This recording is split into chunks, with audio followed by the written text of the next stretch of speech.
Okay, so welcome to everybody, and thanks for joining. I'm Steve Mayer. I'm the president of the KLS Foundation, also a patient.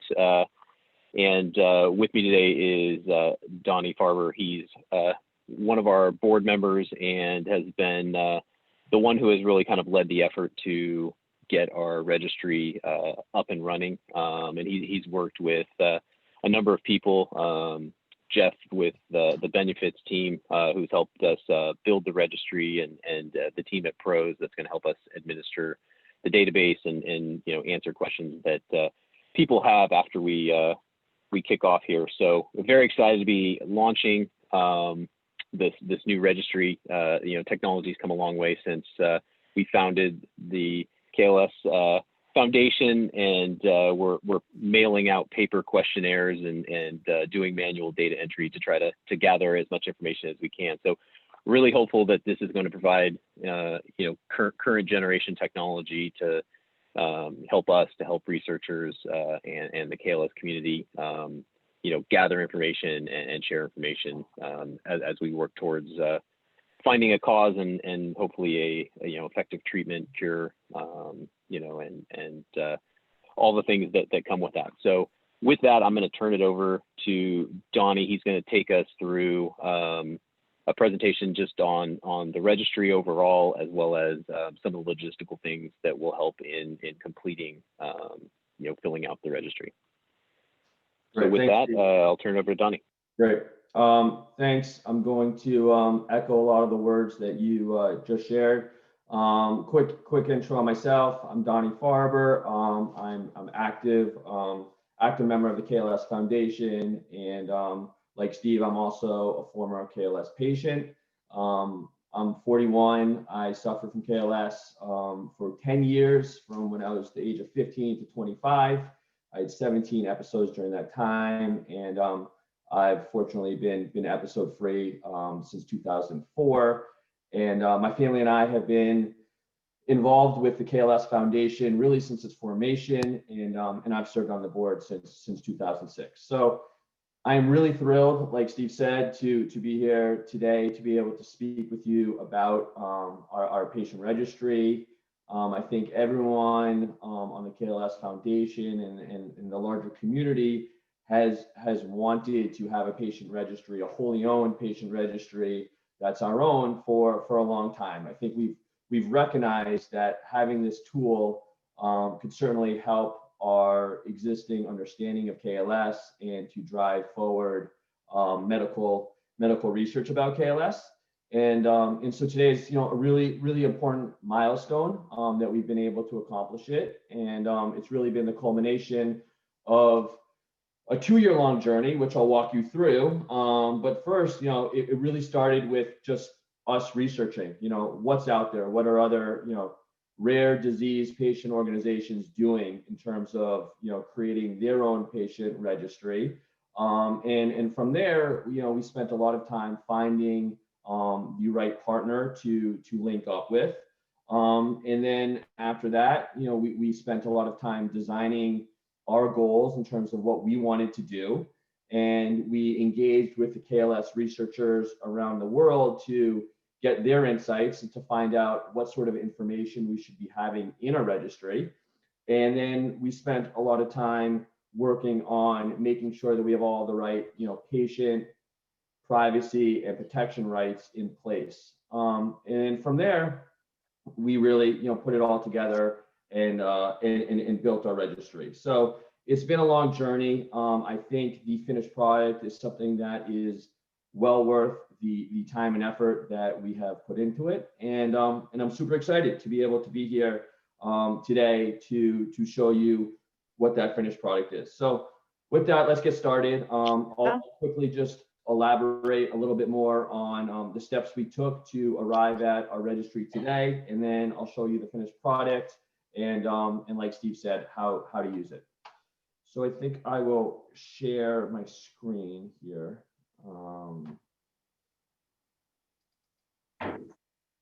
Okay.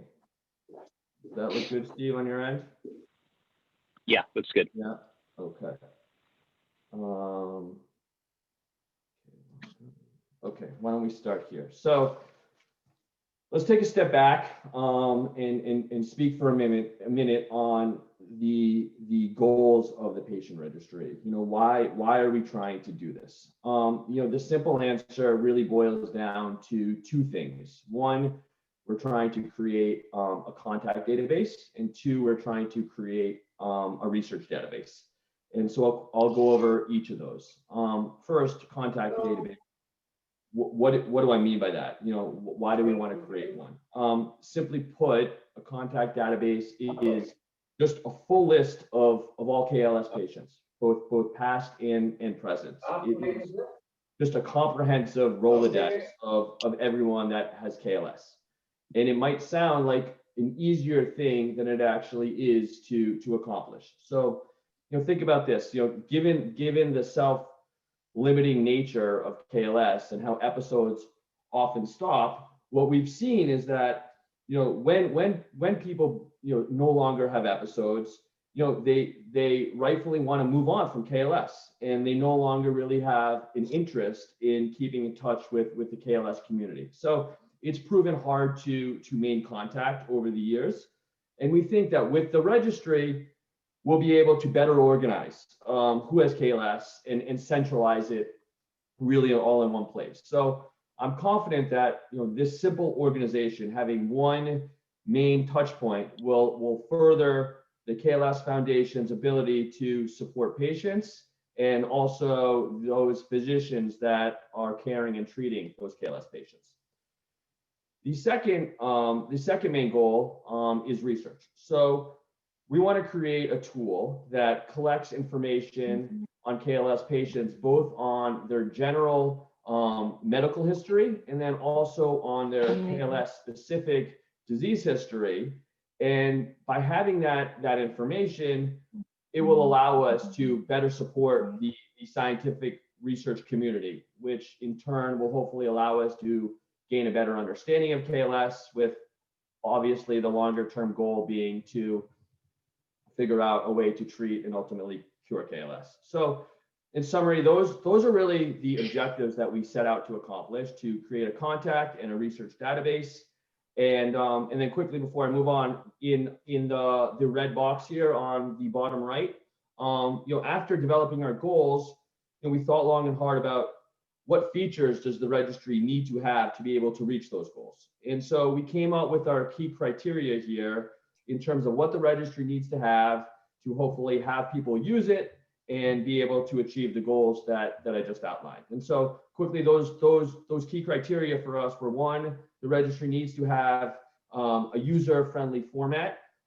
Two, the platform needs to be technologically sophisticated enough. The software has to be able to be customized for all the unique and strange sort of elements of KLS.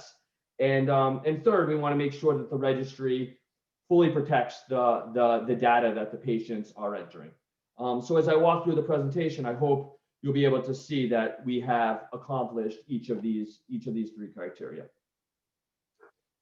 Okay. So those were our goals: creating a contact and research database. This slide really gets at some of the real life things we can do if we reach those goals. So it's really like why participating will benefit all of you, all of us. The first is that the registry will make it easier for the patient community to be connected with one another. There are many rare disease organizations I've discovered in my journey here that know every single patient that has their rare condition. The KLS Foundation in our community is not there, but we should and we could, and I think this registry will certainly help with that effort. And when we identify with our community better, we'll be able to just do simple things better, like reaching out with information more regularly. We can organize in-person events better. And so just generally speaking, by being more connected with one another, we'll be able to support one another and hopefully learn about KLS from one another in a way that we currently cannot. In addition to the patient-to-patient community, the registry will also hopefully connect patients to doctors who are aware and have seen other KLS patients. So given the rarity of KLS, we found it a challenge to know doctors, to find doctors who know what KLS is. And this will hopefully help with that by being able to track and discover which doctors have treated KLS patients in the past. And then finally, the registry will be able to help with research. The sort of KLS specific information that I'm going to go over, I think we're going to be in a better position to discover trends and commonalities and patients and patterns among KLS patients, which may and hopefully drive research interest going forward.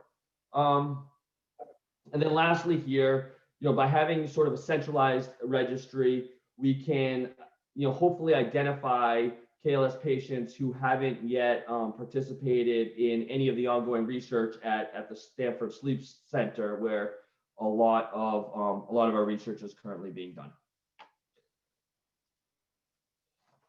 Okay, let me expand a little bit on the two-year journey that I mentioned in my opening remarks. So we began this, in 2018. We explored and demoed all sorts of different platforms and registry software that was out there in search of what would best fit our needs. There was a lot to choose from. Ultimately, we decided to go with a vendor, a company called Benufit, which I'll talk a little bit more about later, who built the registry with us. And then once we chose Benefit, we really had to, we went to work, and that was, a year process. And what that entailed was, again, like I mentioned earlier, engaging with the KLS researchers and to make sure that we got the insights from them and understand what they thought was essential to collect and have in the registry. And with that information, then we spent a lot of time finalizing a very specific questionnaire that is in the registry. We also spent a lot of time working on getting technology right. We had to make sure that we had, with Benefit, all the right functionality to ask the questions that we wanted. And then finally, we spent a lot of time making sure, again, that we have all the necessary user protections and privacy rights in place. And so I will speak more about that when I speak about the consent form, but really that meant three things. We needed to have the registry get approved by an institutional review board. Everyone that is involved in the registry took a training on HIPAA laws. And then three, we wanted to make sure that the registry was not only compliant with US regulations, but also in other jurisdictions as well. So I guess the point of the slide, all in all, this was a large undertaking. It was a long journey to get where we are today, but we're really excited that we got there. Why don't I do this? Because now we're going to get into the registry. I can pause rather than just starting, talking start to finish before I get into the meat of the registry components. We can kind of see if there's any questions early on anything I said, and if so, I'll answer it, and then we can move on from there. Steve, I don't know if you're checking the chat and see if there's any questions coming in that way. Yeah, I haven't seen any questions in the chat, but I will take this opportunity to thank you again for all of the work that you've put in over the last couple of years. I know you worked with board members and Jeff and the team at Pros, but you were definitely the driver behind this, and there was many hours that you put in. So really appreciate the effort. I'm sure everybody in the KLS community does as well. My pleasure. It's really a tool for all of us, and I'm confident that it will help all of us going forward. Okay, so let's. It looks like you have a question now in the chat section. Oh, go ahead. I don't see it. Hold on, chat. Here we go. Will the registry be available in the UK? Yes. So yeah, I'll get into this a little bit later. The registry is certainly global in nature. So anyone around the world that has KLS is going to have access and be able to use it. That in particular is why we wanted to make sure that what we built is compliant not only with US federal statutes, but also GDPR under the EU. And I'll get into it a little bit more, but right now the registry is only functioning in English. But the first thing that we're going to do in terms of steps is it does have multi-language functionality built into it. And so we are going to work on that and making sure that it will be able to be used by people that don't speak English to make it easier for people across the globe.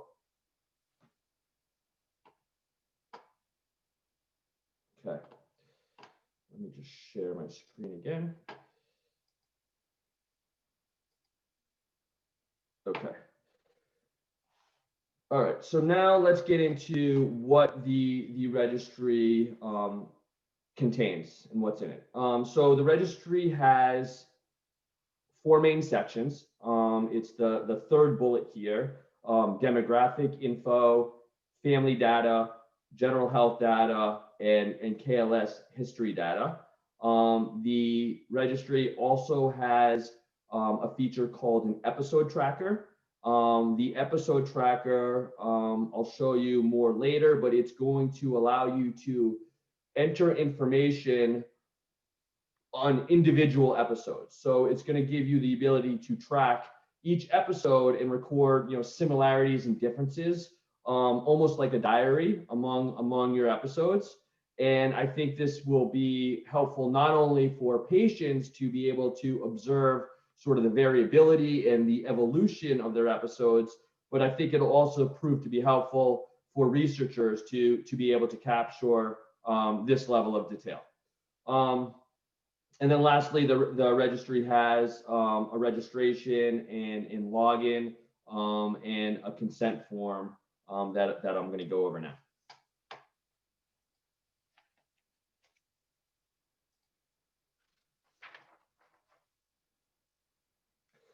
All right, so as I walk you through this, I'm going to go in the order that you would see the registry if you went to the website and you began the process of filling it out. So let's start with the web address. Our registry can be reached at kls.benufit.com. Again, Benufit is our partner who built the registry with us. It's like benefit, but with a U stuck in the middle there. So it's kls.benufit.com. When you go to that website, it's going to take you to the login page, which is the picture on the bottom here. And so when you register for the very first time, you're going to use the Register Now button on the left side, and then you're only going to have to do that one time, and then afterwards you're going to use the login column on the right there.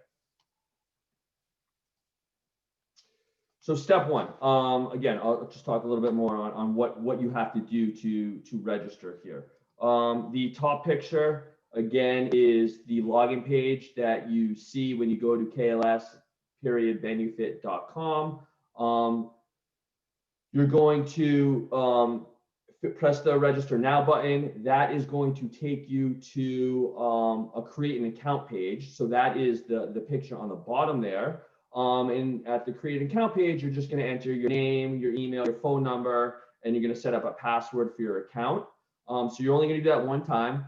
And then afterwards, again, you're just going to use the login page, the login button on the right side there, and put in your email and the password that you've created. Okay, the next thing is the consent form. So after you register for the first time, you're going to be taken to a consent form page. And so the consent form, the registry requires you to approve the consent form in order to be able to participate and fill out the registry. And the main purpose really of the consent form is to protect you, is to protect the patient. It outlines the rights that you have as a participant, and it gives you the information that you need to make a decision whether or not you want to participate. And so what exactly do I mean by that? If you look at the lower right quadrant here on the slide, the consent form covers, one, it gives you a description and purpose of the registry. Two, it gives you, it shares with you your right to discontinue if you no longer want to participate in the registry, and the process to withdraw. And then three, the consent form is a description of how we protect your privacy and the steps that we take to keep your information confidential. I think it is worth kind of just talking a minute about, how did we come up with our consent form, and why is the consent form that we've put in place appropriate? The simple answer is that we did not just write this ourselves. So this is where we partnered with that ethical review board that I mentioned earlier, the IRB. And again, the IRB stands for an institutional review board. And the point of an IRB is that it's really a committee that reviews all the methods that we propose for the registry, and only approves our consent form if they believe that the methods that we put in place are ethical. And so that was a lengthy back and forth, but we got through that. The company that we used, you can see here on the left, bottom left, was WCG Institutional Review Board. And then while we're just talking about privacy and protections, this is a good place, I think, to mention the other steps that we did outside of the IRB to make sure that we have the right privacy protections in place. So another thing that we did is that we made sure that anyone that touches the registry, whether in an admin or any of our partners that are in an operational capacity, everyone went through a HIPAA training. And so with an industry expert on HIPAA. And so what is HIPAA? HIPAA stands for Health Insurance Portability and Accountability Act. It's a US federal statute that was put in place in 1996. And the purpose of HIPAA, and I'm going to quote here, it's to create national standards to protect sensitive patient health information from being disclosed without the patient's consent or knowledge. So we all took training on HIPAA to learn how our registry applies to the law and to make sure that we are compliant in handling your information correctly. And then lastly, in addition to HIPAA and being vetted by the IRB, again, I said this earlier, but the registry is going to be compliant not only with US regulations, but we've gotten the equivalent data protection and privacy law in place with the EU, being compliant with GDPR.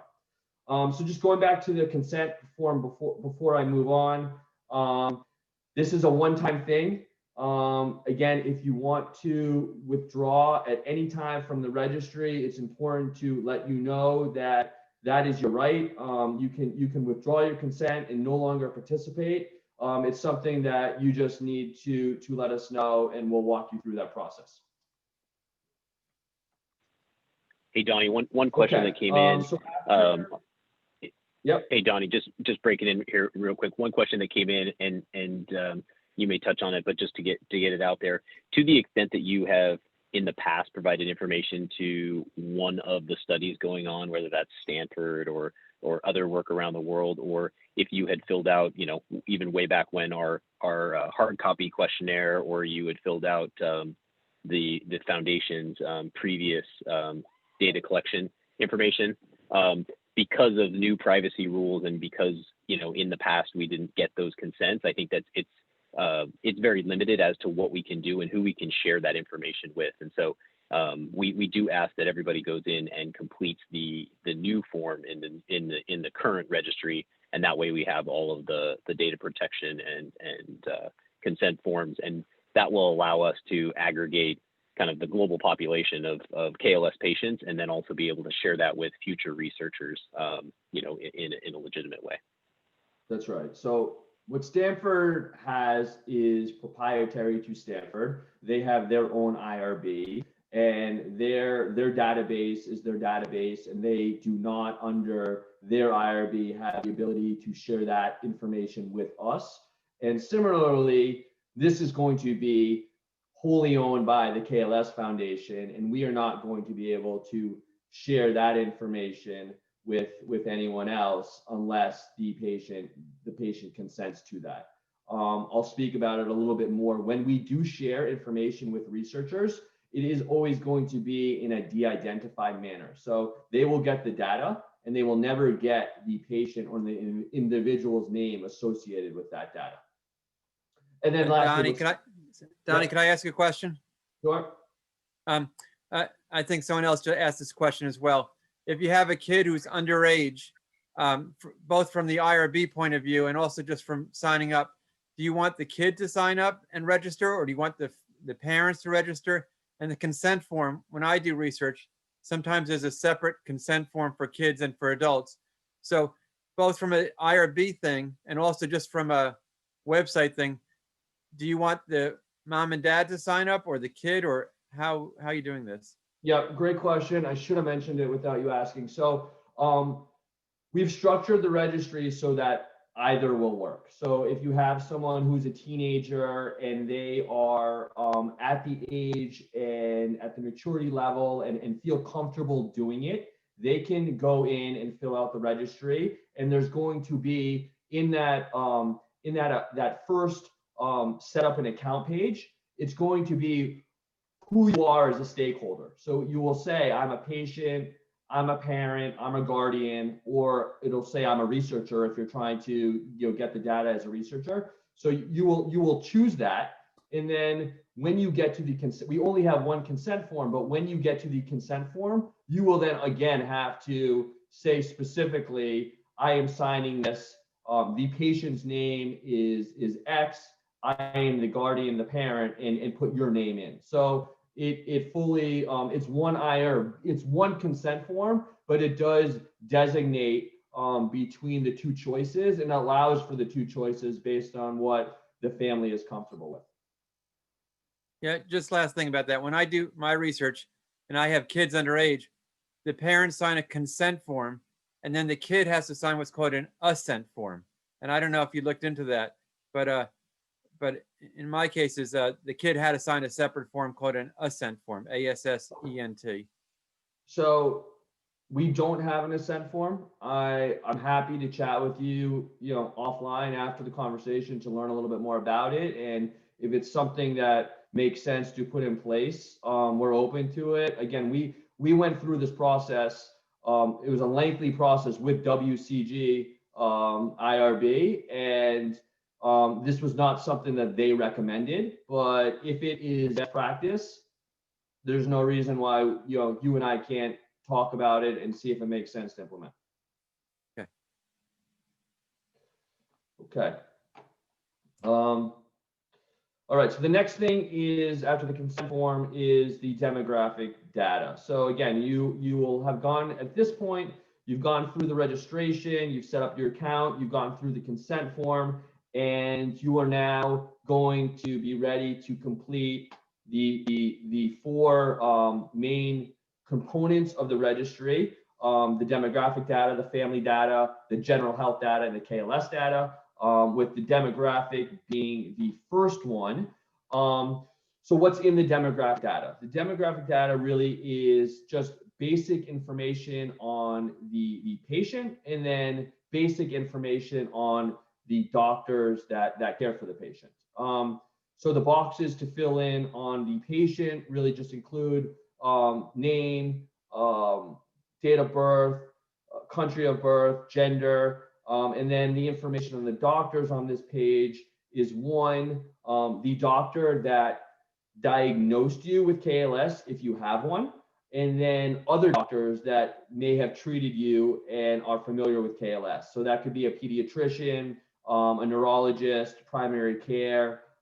There's also a space for a genetic counselor. So that's the demographic data. I should mention that, and this applies to really the registry as a whole, the doctor information isn't required. Like most questions in the registry, you can leave them blank and you can move on to the next section. There are only a few questions that have sort of a governor around it that require you to fill it out. Having said that, it's extremely valuable, as I mentioned earlier, to be able to know which doctors around the world, do know of KLS and have seen KLS patients. So, I encourage everyone, if you have that information, to fill out, as much of it as you can.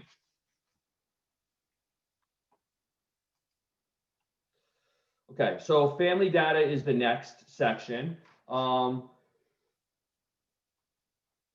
This section, the family data section, is pretty simple as well, like the demographic data. It really only asks 3 things here. So the first thing that it asks is about your ancestry. So it asks where your grandparents are from, and if you feel comfortable answering it, the ethnicity of your grandparents as well. The next question, the second question that is asked in the family data section, is on your immediate family. So that applies to your siblings, your parents, if you are an adult with KLS, your children. Do any of these immediate family members, aside from the patient, have KLS? And then the third question is the same question as the immediate family question, but extending to your extended family. So do any of your cousins or aunts or uncles or grandparents, have any of them had KLS in addition to the patient? And then on top of that, the family data section also has a place where you can you can upload a genetic report. So if you've done, if you've used any of these, DNA testing companies like 23andMe or Ancestry DNA, you can upload those reports here. I will say that we currently don't have an application that we know what we want to do with the genetic reports, but again, like, we hope to have this registry for a long time, and we wanted to build in functionality that may help us down the road in ways that we currently aren't thinking about. So, as more research is being conducted, this may prove to be a valuable piece of information to have on patients. And so we put it in there. And if you have done a genetic report, please feel free to upload it here. The fifth step here is your general health data section. So the general health data section is really broken up into 2 columns. So on the left side here is really your general health information. So this asks about your health not relating to KLS. So some of the questions that are covered in the general health section are: 1, your birth history. So did anything unusual or have you had any complications relating to your birth? 2, what medical conditions, what's your medical history separate from KLS? 3, what type of medical tests have you undergone? And then 4th, questions in this section. Some researchers are interested in what's known as circadian rhythm. And so circadian rhythm is how the body regulates the sleep-wake cycle in a 24-hour period. And so the questions here really ask about, whether you're more of an evening or morning type of person. On the right side is questions that pertain to medication. So it's broken up. First, it's going to be all different classes of medications. It's a little hard to see on this slide, but that includes stimulants, antidepressants, antivirals, antibiotics, sleeping agents, and in several other categories. Within each class of drug, there are several different medications listed underneath. And then for each medication, the patient is asked a few things. One of them is on their symptoms. So did the medication that you tried, did you feel it had any effect on the symptoms? So sleeping, appetite, behavior, did the medication improve? Or you can also put in there if you thought it worsened your symptoms. The second question on top of symptoms is whether or not you were taking a medication during your episode, and whether you thought that by taking the medication, you thought the medication itself helped you get out of that episode. And then finally, the medication section here asks, were you taking any medications when you were not in an episode and you were well, and did you feel that the medication was effective in helping prevent you from going into future episodes? So the medication section, it's really long. Please feel free and skip any medications that you haven't tried, and only fill out the ones you have. That'll save a lot of time. And then if there are medications that are not listed in the list that we've provided, there are several other boxes. So you can fill in other medications and answer the same questions on whether the effectiveness and whether or not whether or not you thought the medications helped you in any way. And then after the general health, we get to the KLS history section. And the KLS history section is exactly what it sounds like. It is questions on your KLS experience. The questions in this section are begin with the onset of your episode. What triggered? What were the triggers of your KLS episode? The section asks about the average duration of your episodes. The next thing that it asks about is there's a large part of this section is on your symptoms that you experienced during your episode. And then as you get to the bottom of this section, there's questions on the back end of your episode, when you're beginning to get well and what that was like. And then finally, the end of this section is what life was like in between your episodes. This section is the way this section works is that it's all about all of your episodes. So it's your episodes collectively. And so when you're answering this section, you want to think about, what is your typical or what is the average answer across all your episodes? And the reason that this is important is because now I'm going to talk about the episode tracker, and which is the last section. So after you get through the KLS history, data section, you are completed. You've completed the registry. It's gonna, a congratulations pop-up is going to say thank you for completing the registry. There is another section after that which you can participate in, and that's the episode tracker. And so the episode tracker here, this is a cool feature because it allows KLS patients to fill out the same questions that were just asked in the KLS history section, but on a per episode basis. So not in the aggregate. And so why do we have this? Well, one reason we have this is that researchers are interested in patients' very first episode. What caused that very first episode? What did it feel like to have KLS when it was completely foreign to you? And so you can see in the top picture here, there's a section that allows you to answer questions about your very first episode.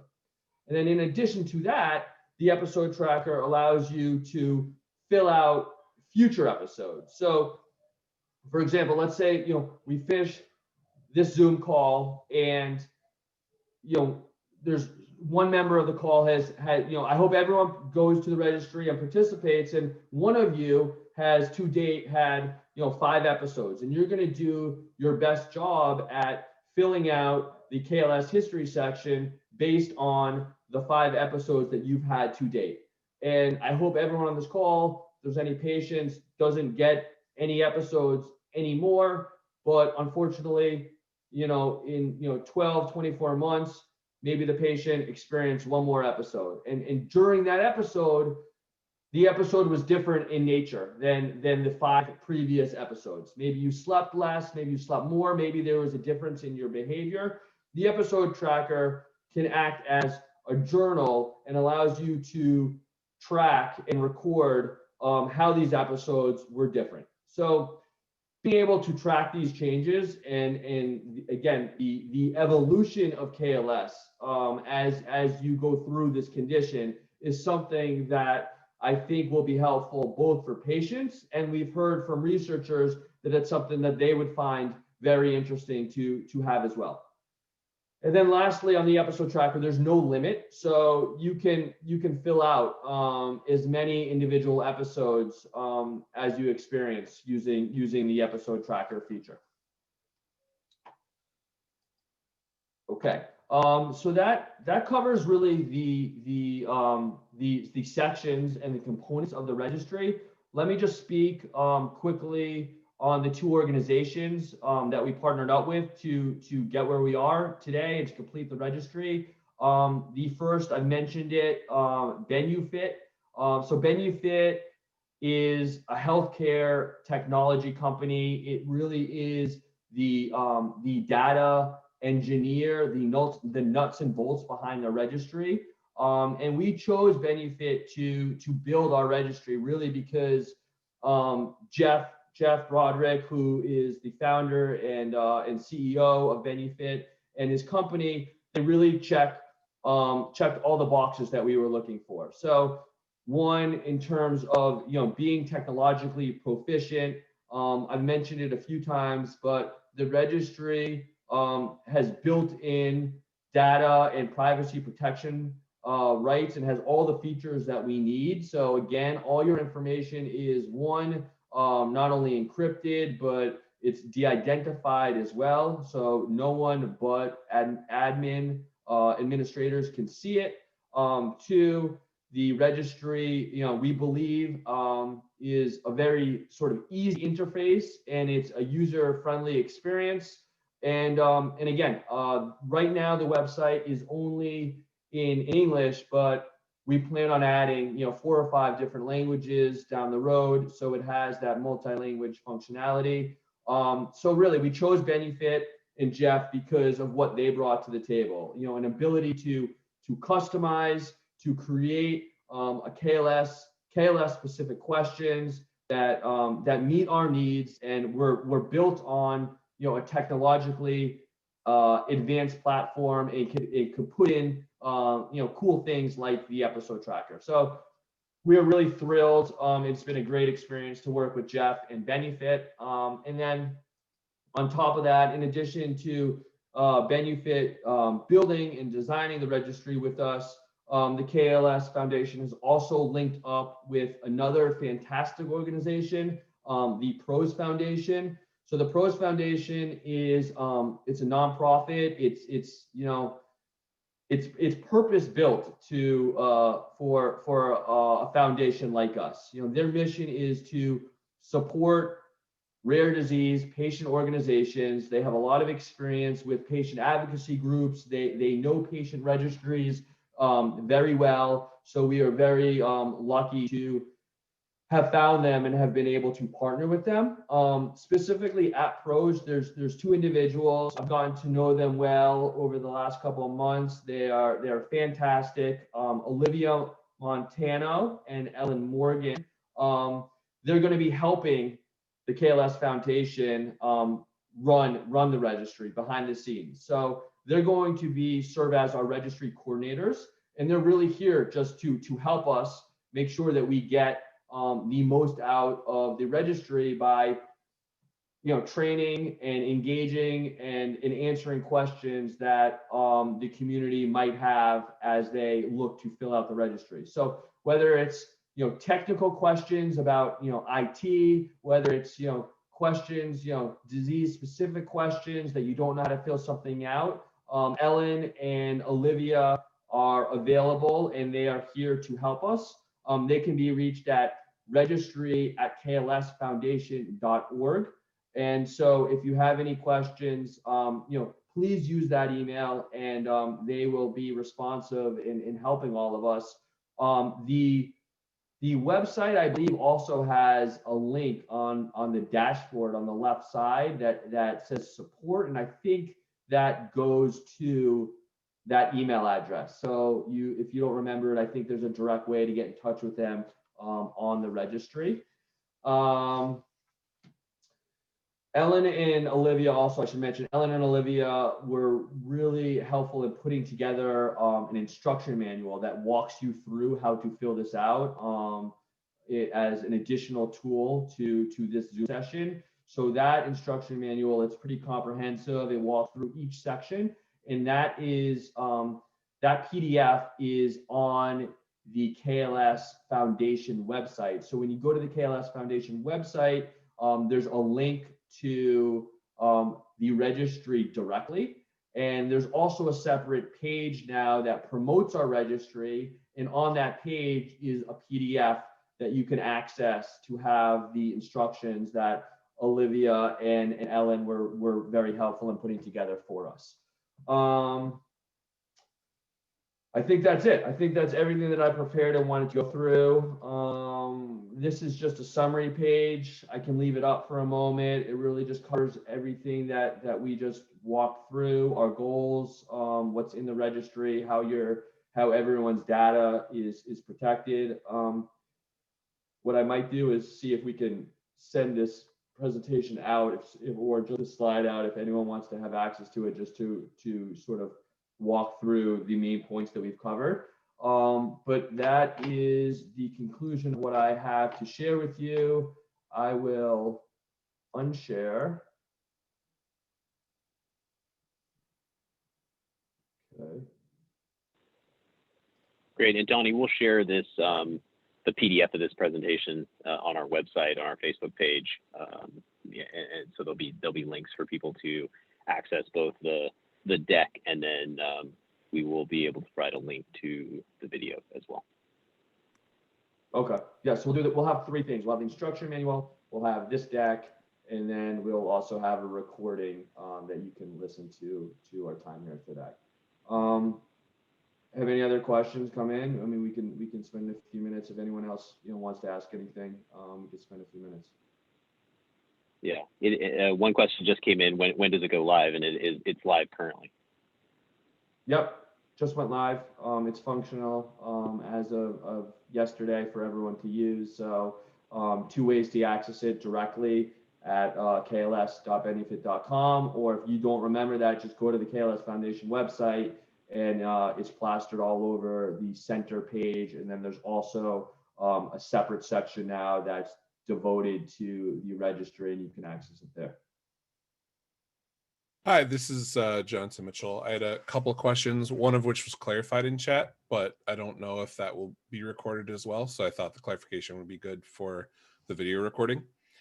On the registration page, there's like a whole smattering list of who's registering right now, like the patient, the parent, a caregiver, etc.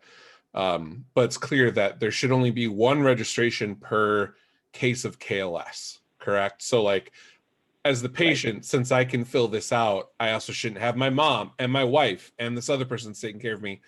Like, it's only one registration per patient. That's correct. That's right. Okay. Yeah, you're right in your understanding. We don't want to dupe the data. I think one thing that we can improve on the registry that I think would be important to implement is that, let's say you go in and are filling it out. You're the patient, you choose patient, and then you're going to be putting in your email.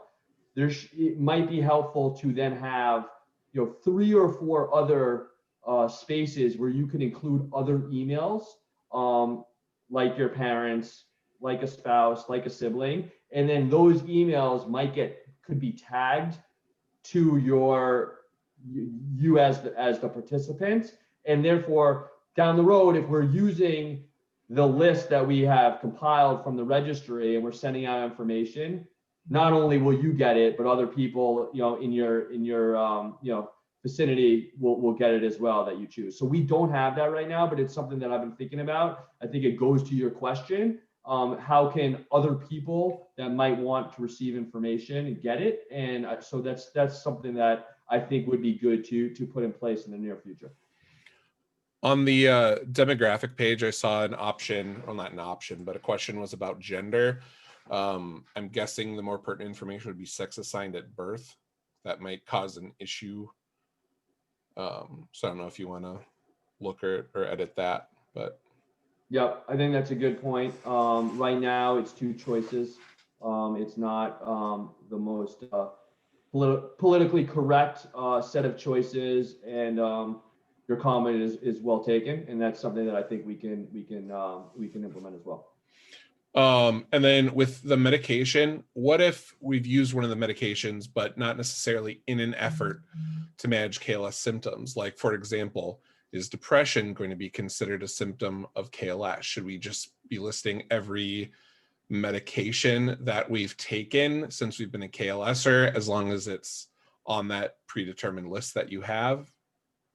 So look, the medication section is really, it's open-ended, and it's really, the point of it is to try to find, medications that have worked, that people do not think have worked, so that, we're all not sort of guinea pigs and reinventing the wheel and trying everything ourselves. And we want to be able to share that information. So, if you've taken something that you think is totally outside the scope of KLS or has had no impact, then that might not be the right place to enter it. And then if there are medications that you think may serve a purpose to share with our community, it did A, B, and C, whether it made things better or worse. I mean, during my time with KLS, I took some medications that made my symptoms worse, and I immediately wanted to stop them because they were making a terrible situation even more difficult. So it's helpful to share that information as well. So I leave it to the user to make the best judgment on the medication, but you can put in as much or as little as you want, with the goal of sharing information that we think people would like to know. Makes sense. And then lastly, with the episode tracker, I'm sure most of us are not going to remember the exact date from historic episodes. Is it a calendar where you have to pick the exact date, or can you pick like September 2007, or like, how is that functioning? So I also, given that it's been a while since I had my episodes, when I went and filled it out, I didn't have the exact dates, and I knew the months, and so I chose the first of the month. Okay. I think that it served the purpose in terms of trying to capture the duration of the episode and how close together or how far apart they were. But having that exact day is not absolutely necessary. Great. Thank you so much. You're welcome.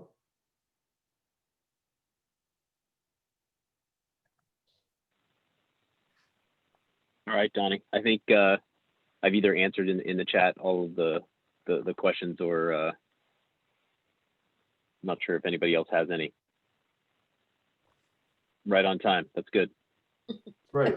Well, look, thanks everyone for joining. Again, I'll just finish off that, I think this is a really important milestone for all of us. And, this is something that we've wanted for a long time. We understand that it's something that can be helpful to us. And I just really encourage everyone to use it, because it's the type of thing that the more people that use it, the more benefit we will receive from it. And it has sort of, it's exponential in terms of what we'll get out of it by the amount of people that use it. So I encourage everyone to go to the registry and to spend the time. It does take a little while to fill it out, but it is really worth the time.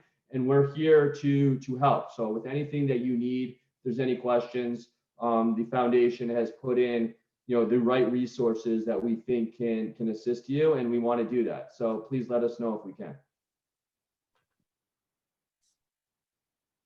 Great. Thanks, everybody. Thanks, Donnie. Really Thank you, appreciate Don. again all Thank the you. effort. All right, All right. guys. Thank you. Goodbye, Thank everybody. you. Thank Bye. you.